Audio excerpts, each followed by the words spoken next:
Okay, share ko lang ha. Sa mga taong ang age is nasa 50 years old na pataas, kasi ako nasa 55 na, masasabi ko sa'yo, enjoyin mo na yung buhay mo.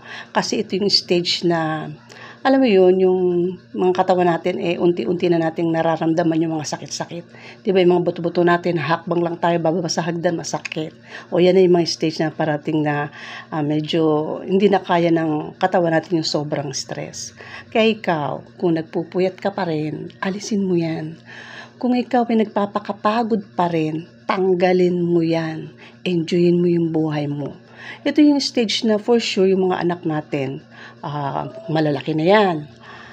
Yung iba may mga trabaho na yan.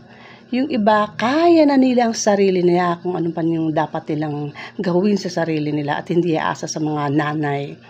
So ikaw, enjoyin mo, huwag ka na magpaka-stress kasi yung stress, yan yung number 1 na nakakapagpatanda sa atin, nakakapagpahina.